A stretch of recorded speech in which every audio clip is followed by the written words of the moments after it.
My family labeled me as a selfish loser for not financing my cousin's $90,000 dream wedding. Then my parents dumped my childhood belongings in the driveway, changed the locks without notice, sent a mass email branding me a despicable, ungrateful leech, and even tried to turn my friends against me. My aunt showed up at my workplace, yelling that I had ruined the family legacy. I didn't respond until I finally snapped. The anger took over, and I did something that broke everything apart. Now, they're in complete chaos, claiming I've destroyed them. This all began with a message from my mom saying, "We're discussing family legacy on Saturday. Don't ignore this." It felt strange since no one in my family brings up legacy unless they want something or to guilt you. I was already tired from the week, but I decided to show up, bring my own snacks, and keep a low profile. My family dynamics are complicated. I'm the only one among my siblings with a stable job, not rich, just not living paycheck to paycheck. For some reason, that makes me the family ATM whenever someone is in trouble. My cousin Loretta has been planning a wedding that my family has been excited about for over a year. She's always been seen as the golden child, not just by her parents, Aunt Tina, and Uncle Albert, but by my parents too. I can't even remember the last time I spoke to her without it being about a family event where I had to contribute or help with tech issues. I arrived at my parents' house, and there was already a tense atmosphere. Everyone was speaking in hushed tones, and my uncle kept tapping his phone as if waiting for news. I went to the kitchen for a drink, and my mom shot me a look that said, "Don't make this about you." I sat down, and Loretta started telling this long story about how her dream venue was about to be booked, and her wedding vision would fall apart unless we all contributed. I'm not exaggerating. She actually used the word vision like she was pitching a business idea. Tina, her mom, pulled out a spreadsheet with tabs and everything, reading off numbers. The total? $90,000. Apparently, the family is pooling resources, and everyone who can help is expected to pitch in for the future of the family. Then, right in front of everyone, she said, "Well, Edwin is the only one here who isn't struggling, so we're counting on him to give a real gift." I sat there stunned thinking, what? I've been renting for 3 years, I have student loans, and I pay for my own insurance. I'm not buying yachts. I asked how much they were expecting, thinking it would be something like $500 or $1,000. But no, $20,000. Silence filled the room. My dad looked away, my mom suddenly found something interesting on her phone, and Loretta's fiancé was just scrolling, not even pretending to listen. Tina said it was just what was expected if I cared about the family. I laughed, thinking, is this a joke? Tina then went on about how I owed it to everyone for all the times they helped me out growing up. My mom started listing things from years ago, like when I crashed my bike and my uncle paid for a tire, or when I stayed at my aunt's for a week when I was sick. I won't even get into how much free tech support I've provided or how many times I picked up dinner for my parents. I tried to explain that I couldn't just give that kind of money. I have my own life. It's not realistic. That's when everything exploded. Tina called me selfish and worthless. My mom said I wasn't the son she thought she raised. My dad just sat there, jaw tight, not saying a word, but avoiding eye contact. Loretta didn't argue, she just shook her head and started texting. I left quickly after that, not slamming the door, but definitely not saying goodbye. I figured they'd cool off, but it didn't happen. The next day, I woke up to a bunch of missed calls and texts. My uncle said in the group chat that I was ungrateful and that family means sacrifice. My aunt sent me a long message about how I was undermining Loretta's happiness and that I'd regret my actions when I was alone. I tried to ignore it and muted the chat. The real shock came when my mom started calling my friends, people who had no idea what was going on, telling them I was having a breakdown and hurting the family. One of my friends, Harper, messaged me asking if I was okay, saying my mom told her I snapped at dinner. I was like, what? I didn't even raise my voice. Later that week, I returned home after getting groceries and saw my belongings on the street in front of my parents' house. Boxes with my name on them, a couple of trophies from high school, and even my old college laptop. I approached the door, tried my key, and it didn't work. I rang the bell, and my dad opened it, standing silently and just pointing at the boxes before shutting the door. I stood there for a moment, hoping he would open it again, But no. I loaded my car with what I could and left the rest. On my way out, I checked my email. There was a message sent to nearly everyone in my extended family, including a few people I barely knew. The subject read, "Edwin's betrayal."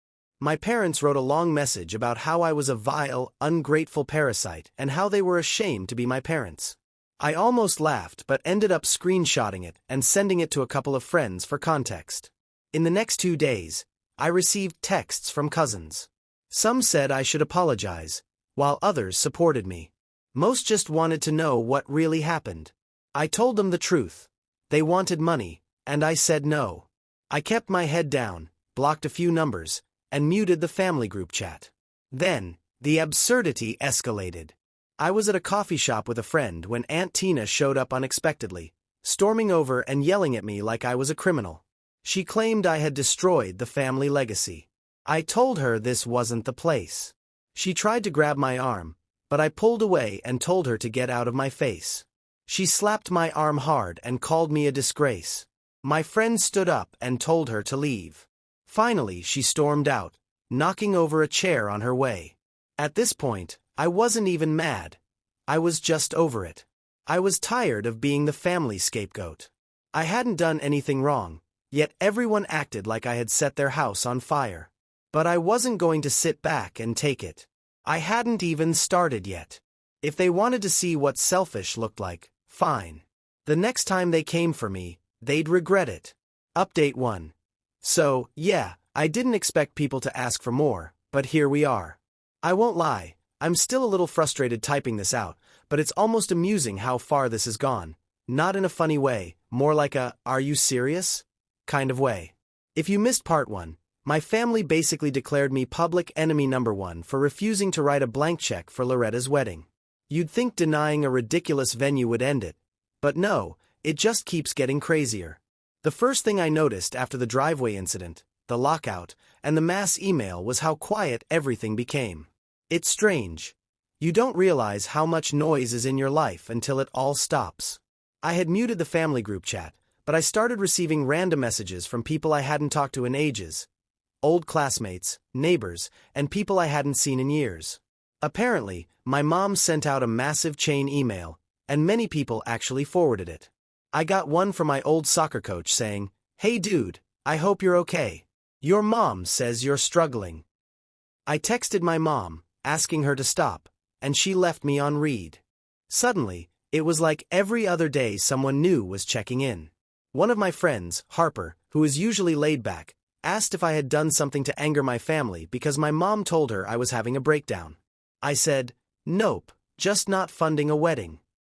Harper replied, "Okay, but your parents are telling everyone you ruined everything."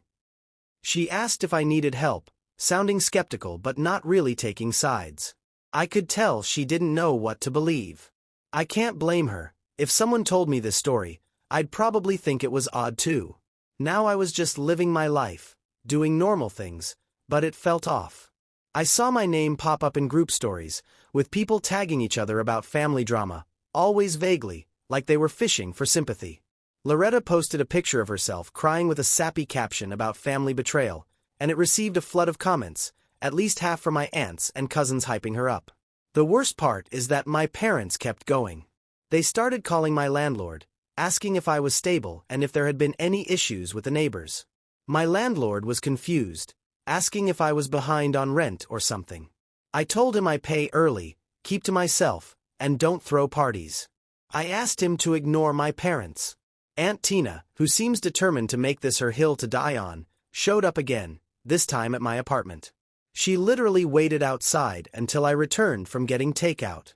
She started yelling, claiming I was tearing the family apart for attention, and tried to get into my apartment when I opened the door. I blocked her and told her to leave, but she shoved me and called me a coward. I told her if she didn't leave, I'd call someone to remove her, and she finally stormed off, slamming the lobby door hard enough that people at the mailboxes just stared. The next day, I received a call from Loretta herself. She had never called me before, not once, but now she suddenly had time. She told me I was ruining her life and that if I cared about the family, I'd find a way to help. I asked her about all the times I had helped or the fact that it wasn't my job to fix everyone's problems. She hung up. Right after that, Tina started bombarding my phone with texts, accusing me of gloating and saying she hoped I was happy that Loretta's wedding might not be perfect. I blocked her. Now it was getting pathetic. My cousin Sergio messaged me on the side, saying he didn't understand why everyone was so obsessed with the wedding but that people were talking about cutting me off for good. I asked him if he believed any of it, and he said, "I don't know, man. Tina's always been like this. It's worse now because she thinks you're the reason people are doubting Loretta." I told him I appreciated it, but that I was done defending myself. My mom started sending me guilt trip texts, like, "You're not our son anymore, and you've made your choice." I asked her if she even cared about how this looked, and she just replied, "You brought this on yourself." My dad didn't text at all, just silence.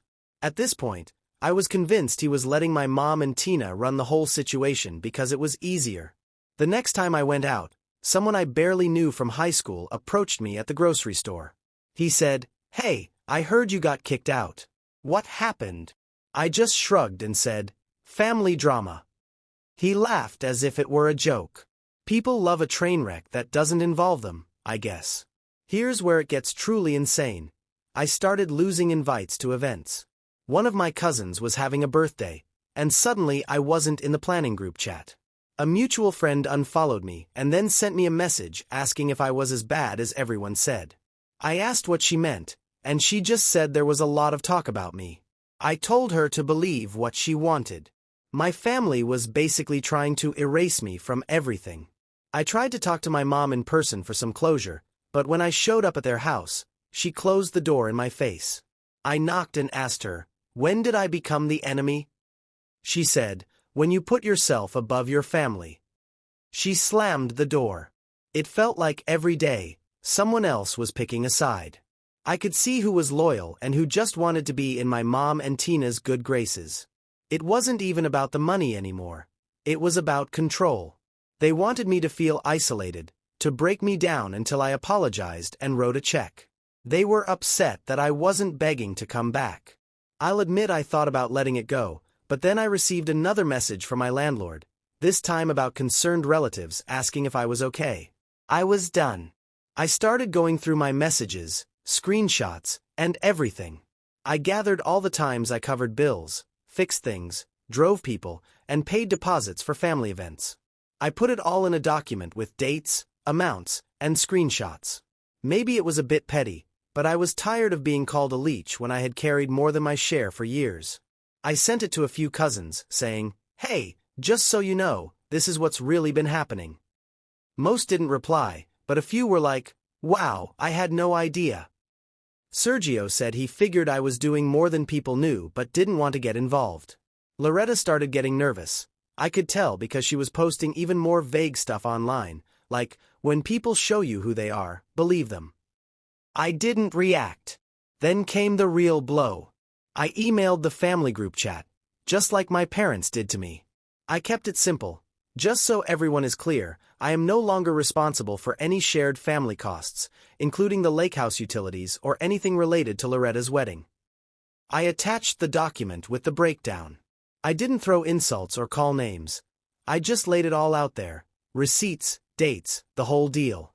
I CC'd everyone Tina had, even the distant cousins who only show up for holidays. Within 6 hours, my phone was blowing up. Half the family was furious, while the other half was suddenly silent.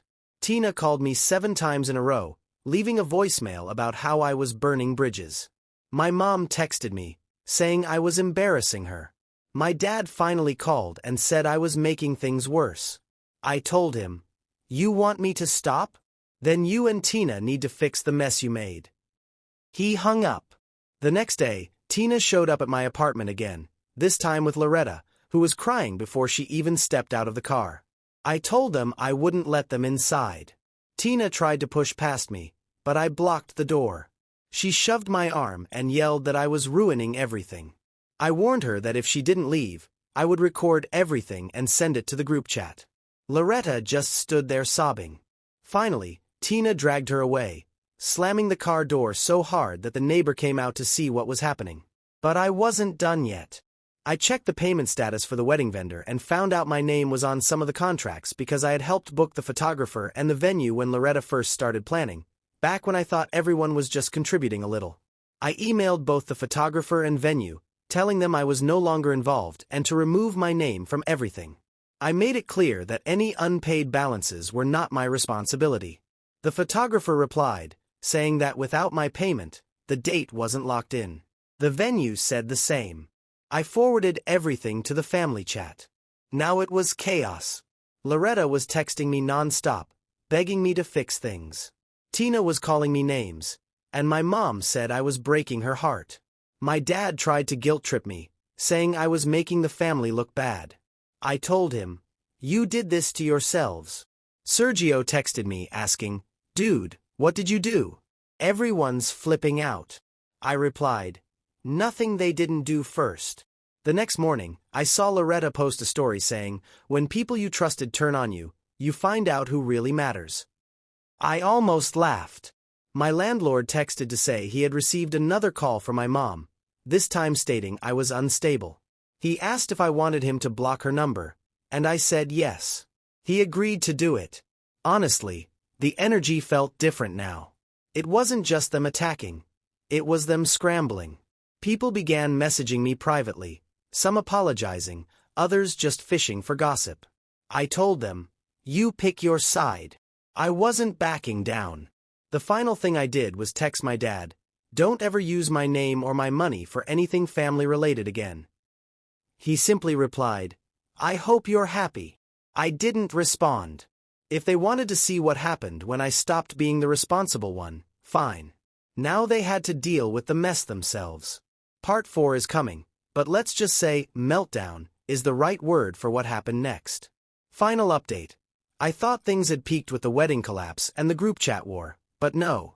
It turns out my family still had more craziness in store. It's honestly wild to see people who always acted above drama suddenly becoming the main characters in it. If you'd told me a month ago that my mom would be leaving me voicemails with real threats, I would have laughed in disbelief. But here we are. Right after my last update, things escalated to a new level. I started receiving strange texts from random numbers, like, "You ruined Loretta's future. Hope you're happy." I blocked them. I grabbed groceries and ran into my Aunt Susan, who completely ignored me in the parking lot. She actually turned around and walked the other way, which is funny because she's always bragging about being the family peacemaker. To be honest, the wedding mess was just the beginning. That same weekend, my dad sent a text saying, "You need to fix this." I didn't reply because I wasn't fixing anything. I had warned them, and they didn't listen. I got a call from the venue about the overdue balance, and I told them, "Not my problem, I'm not involved." Loretta tried to guilt-trip me with long messages about how she trusted me, as if I ever promised to fund her fairy tale. Tina bombarded my phone with crying emojis, then ranted about family legacy and how I had shamed everyone. I blocked her again. Next, the family group chat became a flood of finger-pointing. People were openly blaming my parents for losing the lake house. I got copied on a chain of emails where a cousin in another state demanded to see receipts for all shared costs over the years. The best part is that nobody actually knew who paid for what because my dad and Tina kept it vague on purpose. So now, everyone was angry with everyone else. A couple of distant relatives announced they wouldn't be attending the wedding anymore, and Loretta posted some "We rise above the hate" message on her story. Honestly, it was a mess, but I wasn't even involved anymore. As for the fallout, the lake house received a notice about unpaid taxes. Sergio informed me that the bachelorette party was off. Everyone was fighting over who would cover the bills, and some vendor threatened to cancel unless they received payment up front. Tina called my dad, screaming loudly enough for the neighbors to hear, and he slammed the door. My mom left a voicemail, saying I was destroying everything they worked for and that nobody would ever forget this. I saved the voicemail just in case.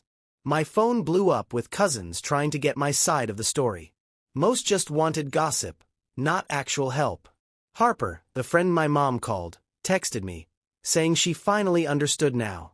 After seeing how my parents acted, she said, "Your family is brutal." I laughed and told her, "Yeah, I'm out." I started moving the rest of my stuff out of my old room. My mom was there, arms crossed, just staring at me. Not a word. My dad walked by, shook his head, and muttered something about selfishness. I ignored them, grabbed my boxes, and as I was leaving, my mom shoved past me and slammed the door. No apology, nothing. Classic.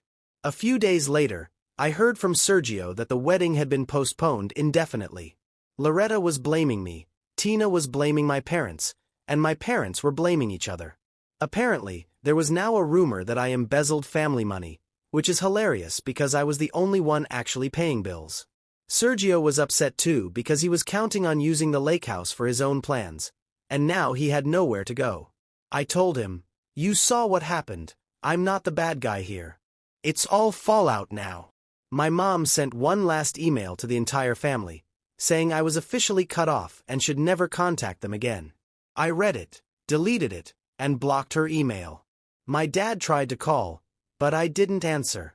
Tina sent a handwritten letter, who even does that? Saying I destroyed everything and would never be forgiven. I tossed it in a drawer and forgot about it. I'm not going to pretend I feel amazing. It sucks to lose family, even if they're toxic. I keep in touch with Sergio and a couple of cousins who understand, but honestly, most just want the drama. In the end, I'm finally free from the guilt trips, the money demands, and the fake legacy nonsense. No more being the family scapegoat. No more being the ATM. My parents can keep their legacy, Loretta can find someone else to fund her fairy tale, and I can finally live my life without waiting for the next call demanding I fix someone else's issues. So, that's it. They wanted a meltdown, and they got it. I'm not looking back. Thanks for reading if you made it through all this. If you're in a similar situation, don't let your family bully you into being their safety net. Sometimes, the only way to win is to stop playing their game. I'm out.